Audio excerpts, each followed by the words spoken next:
ಹಾಕೊಂಡ್ರೆ ಕೂದಲು ಉದುರುತ್ತಾ, hair fall ಆಗೋದಕ್ಕೆ ಇದೇ ಕಾರಣವನ್ನೋ ಗೊಂದಲ ನಿಮ್ಮಲ್ಲಿದ್ಯಾ? ಹಾಗಾದ್ರೆ ನೀವು ಈ ಸ್ಟೋರಿ ನೋಡ್ಲೇಬೇಕು. ಕೂದಲು ಉದುರಲು ಹೆಲ್ಮೆಟ್ ಕಾರಣವಾ ಅನ್ನೋದನ್ನ ಹೇಳ್ತೀನಿ. ನಾನು ಶ್ವೇತಾ. ನೀವು ಸುದ್ದಿಯಾನದ ಸಬ್ಸ್ಕ್ರೈಬರ್ ಆಗೋದಕ್ಕೆ ಮರಿಬೇಡಿ. ಹಾಗೆ ನಮ್ಮ ಸುದ್ದಿಯಾನ ಚಾನೆಲ್ನಲ್ಲಿ ಜಾಹೀರಾತು ಹಾಗೂ ಪ್ರಾಡಕ್ಟ್ ಪ್ರಮೋಷನ್ಗೆ ಕೆಳಗೆ ಕಾಣಿಸೋ ನಂಬರ್ಗೆ ವಾಟ್ಸಪ್ ಮಾಡಿ. ದ್ವಿಚಕ್ರ ವಾಹನ ಸವಾರರಿಗೆ ಹೆಲ್ಮೆಟ್ ಕಡ್ಡಾಯ. ಸುರಕ್ಷತೆಯ ದೃಷ್ಟಿಯಿಂದ ಹೆಲ್ಮೆಟ್ ಧರಿಸಲೇಬೇಕು. ಆದ್ರೆ ಕೆಲವರು ಕೂದಲು ಉದುರುತ್ತೆ ಅನ್ನೋ ಕಾರಣಕ್ಕೆ ಹೆಲ್ಮೆಟ್ ಧರಿಸಲ್ಲ. ಆದ್ರೆ ಕೂದಲು ಉದುರುವಿಕೆಗೆ ನಿಜಕ್ಕೂ ಹೆಲ್ಮೆಟ್ ಕೂಡ ಕಾರಣವಾ? ಹೆಲ್ಮೆಟ್ ಧರಿಸೋದ್ರಿಂದ ಕೂದಲು ಹೇಗೆ ಉದುರುತ್ತೆ ಅನ್ನೋದ್ರ ಬಗ್ಗೆ ಅನೇಕರಿಗೆ ಸಂಶಯ ಇದೆ. ಕೂದಲು ಉದುರಲು ಹೆಲ್ಮೆಟ್ ನೇರ ಕಾರಣವಲ್ಲ. ಹೆಲ್ಮೆಟ್ ಧರಿಸುವಾಗ ನಾವು ಮಾಡುವ ಕೆಲ ತಪ್ಪುಗಳು ಕೂದಲು ಉದುರಲು ಪ್ರಮುಖ ಕಾರಣ ಅಂತ ತಜ್ಞರು ಅಭಿಪ್ರಾಯ ಪಟ್ಟಿದ್ದಾರೆ.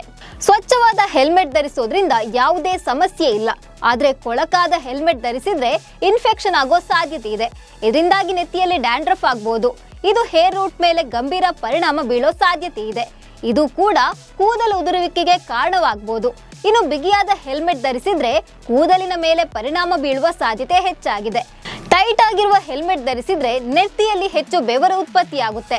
ಇದರಿಂದಾಗಿ ಹೇರ್ ರೂಟ್ ದುರ್ಬಲಗೊಳ್ಳುತ್ತೆ. ಇದು ಕೂಡ ಕೂದಲು ಉದುರಲು ಪ್ರಮುಖ ಕಾರಣ. ಹೀಗಾಗಿ ಆದಷ್ಟು ಸ್ವಚ್ಛವಾಗಿರುವ ಹೆಲ್ಮೆಟ್ ಅನ್ನ ಧರಿಸಿ.